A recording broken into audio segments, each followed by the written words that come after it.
What's up mga ka-idol? Magandang umaga sa atin lahat. Today is June 16, Monday. In the morning, mayroon naman tayong ibabalita ngayon at balitaan ngayon.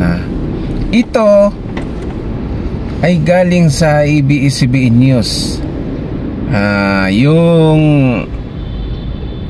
Israel, yung di ba, ang Iran walang patid sa pagpalipad ng missile sa kanila. Tinamaan yung lugar ng Bat Yam. At ito panoorin natin at kayo ang magko-comment and magla-like and share ano man dyan yung opinion, suggestion. At dito panoorin natin.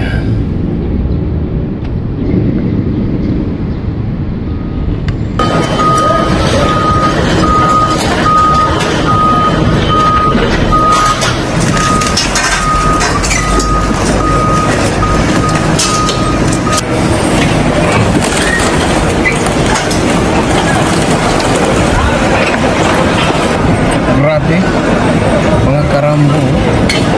Lakas ng isang missile lang ang tumama nito, isang ballistic. Itong luwag na tinamaan na to, Iran launched a barrage isang ano lang po, isang missile lang siguro. Hindi yan doble. Sobrang laki nga lang, biro mo naman talaga mga karambo. Isang tulinada ang bigat ng of an Iranian missile, isang ballistic. We are determined to change the fate of the region, to lead it towards peace by undermining Iran's capability to threaten sa sobrang dami kasi sabay-sabay, mayroon talaga lumulusot. The region as a whole. Pero sa 300 na mga ballistic missile na Iran, the G7 ay ilan lang yung nakalusot. And I call upon the leadership of the free world. Kasi kung you really want to de-escalate, then enable us and work with us to get the nukes out of Iran. The nuclear capability, the nuclear technology, its risk to the world, and of course its missile capability.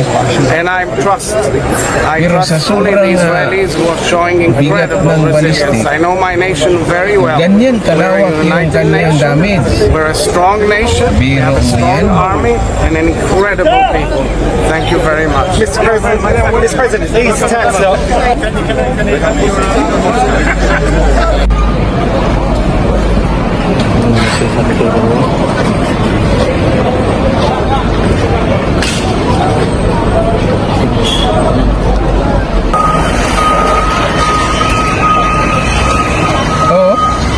wasak. Isang bomba lang yan mga ka-idol pero lawak ng nasakop ng damage.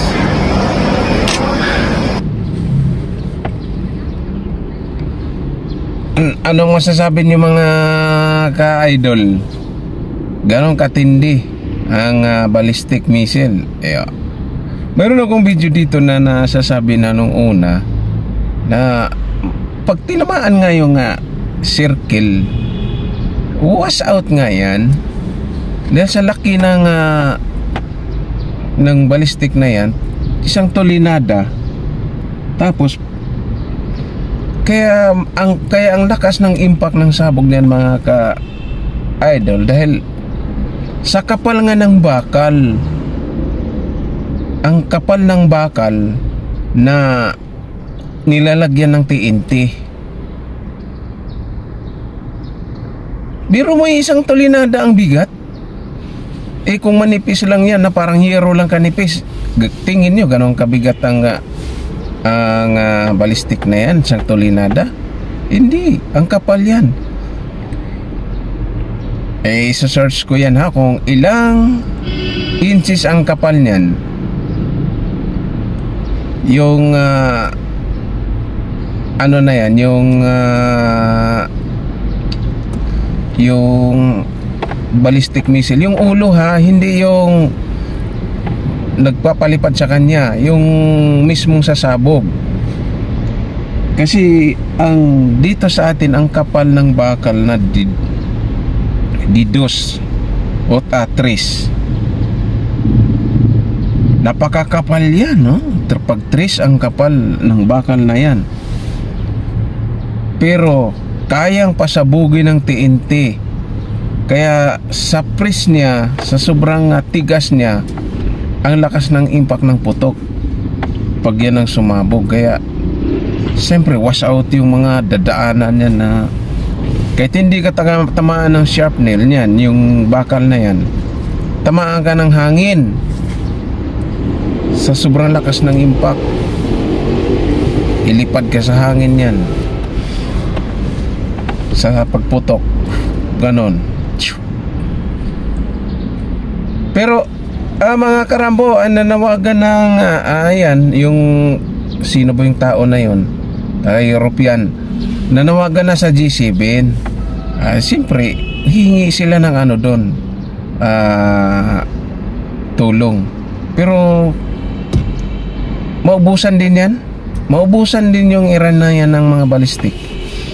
Ito ang G7 yata ng binanggit dito ng yung tao na yun, hindi ko kilala kung sino ba yun, ambasador ba yun.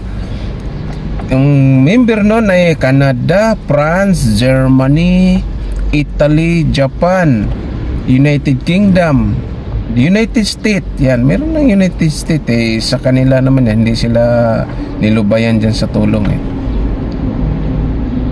as well as European Union. Yun yung mga G7 na gustong lalapitan nila, tutulong yan, hindi pwedeng hindi tutulong yan. Kaya yung digmaan na yan ng Israel at saka Iran, magtatagal pa yan, pero matindi kasi ang ganti ng ang Israel pag umatake, laki ng damage. Tingnan mo ngayon yung Iran, palipad ng palipad, kahit saan yun bumagsak. Kasi wala, patay kung patay na yan wala nang army, civilian dyan ang tatamaan. Ay, kahit saan. Ganon ang utak nitong Iran. Pumapatay ng kahit sino, civilian. Ngayon, ang target naman ng Israel, mga military base. Siyempre, ang mga military kung nasa syudad, di siyempre pag pinaputokan yun, pinasabugan, di may madadamay talagang civilian kasi nandun Pero ang target nun yung mga military base, hindi mismo yung civilian, damay lang yun. Itong Iran, na kahit sino sa civilian, pero may mga building ng civilian, tinitira nila Pero pag Israel tumitira, ito ngayon, laging bumabalat ang Israel, mga karambo,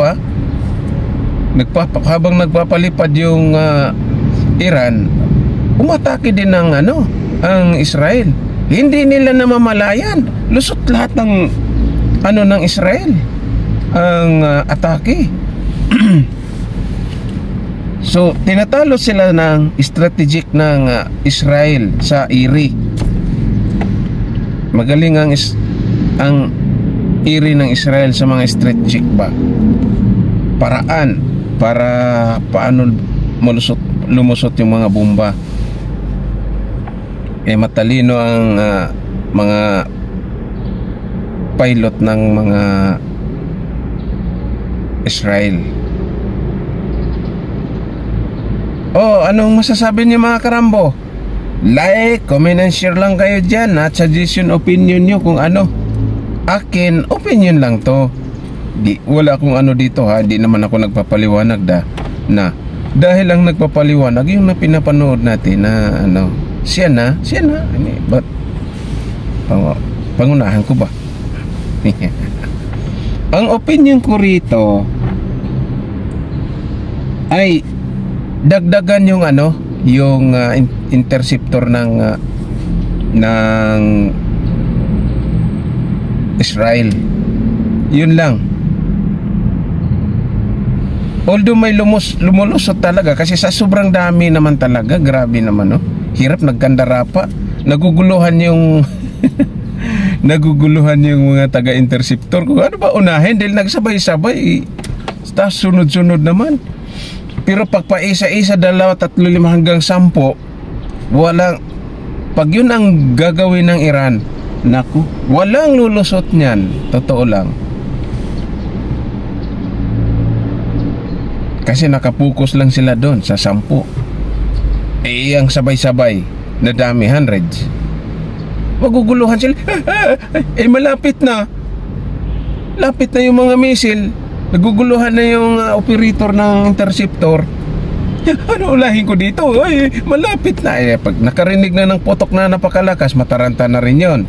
Ganon yung nasa maramdaman ng mga operator. Hanggang dito na lang mga karambo.